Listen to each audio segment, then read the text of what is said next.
Art is everywhere here in New York City, on the street, in your apartment. You can find it on any corner. But where do artists get their start? We're going to find out today. Screen print really can run the gamut from apparel to fine art to wedding invitations to we screen print on wood, on glass, you name it. When you hear the word lab, many people think of scientists, photographers, and white coats. It's safe to say you'll find none of these at Gowanus Print Lab. What you will find is lots of color, creativity, and community as artists learn and perfect their screen printing skills. I'm a painter, and I wanted to try to mix the two mediums together, painting and printmaking.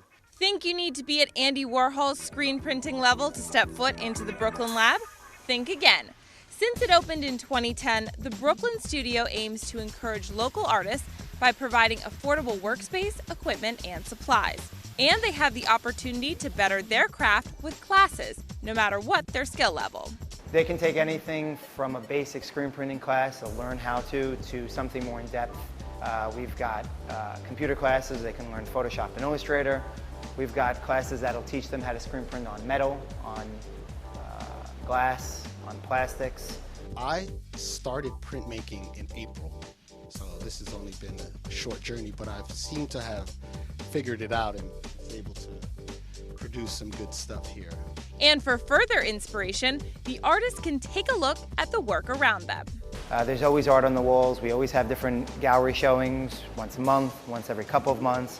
In addition, they're sitting down and they're working and they see other people working, and sometimes it just inspires them. All of us as artists all feed off of each other, and we kind of like teach each other different techniques. Oh, maybe you should try this, or maybe you should mix this, or hey, have you thought about this? So, you know, we all sort of learn from each other, and it kind of gives this great vibe. Next, I head into the lab to see what kind of art is coming out of it. So this is where we shoot screens. This is our exposure unit over here. That is so bright. It's bright, but it's safe. So what's the process that goes into screen printing? Well, basically what we do is we take a screen, we put an acetate on it, and then we expose the acetate with this machine right over here. And what will happen is the light will separate out the color that you want from the color that you don't want. And then once it's exposed, just like a photograph, what will show through the screen is only the color that you're going to want to screen print. But don't let the size fool you. If you can dream big, you can also screen print big. Oh wow, this one's huge! Yes, this is our bigger exposure unit. People that use these are more likely to be producing something that might hang in the Met or in MoMA, some serious artists. Now that I know how screen printing is done, I get a look at some of the unique pieces. We had a show a couple months ago called the Big T-Shirt Show, and we handed out 20 ginormous T-shirts to some famous people and famous artists. And we gave one to Boy George, and this is what he came up with. This has him written all over it, that's for sure. And in this, I didn't know that you could do the screen printing in this kind of material. Yep, very cool. What is this exactly? This is actually screen printed with a rubberized effect on top.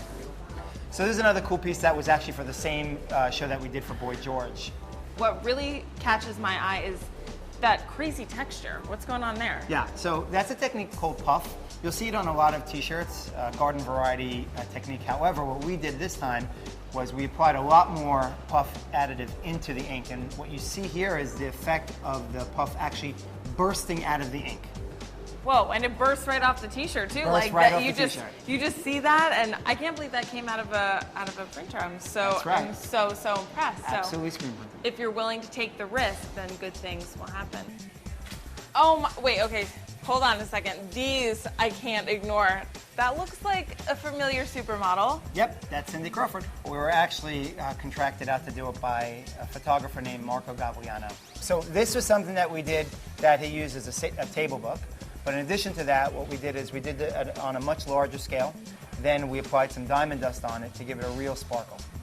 All right, so I'm ready to give this a shot, and looks like someone's hard at work over here. Yes, this is one of our members, MK. Oh, hey, MK, I'm Christy. Hi, nice to meet you. Do you need any help with any of your work? Sure. All right. What we're gonna do to actually make the print on the paper underneath the screen is we pull the squeegee down the screen and the ink presses through to make the design that's laid out on the screen to the paper below. Let's do this. Double team. Ready? 1, 2, 3. It's easy with the squeegee. I mean, the before work is a little more challenging, but I'm sure that'll come out. Wow, this is beautiful. So how does the lab help you when it comes to doing your work? Well, the lab is a community, and a community is always more helpful than an individual. Here at Gowanus Print Lab, it's more than making your art. It's all about enriching the artistic community and encouraging those working around you. And it also doesn't hurt when you have something to bring home with you as well. Reporting from New York, I'm Gowanus.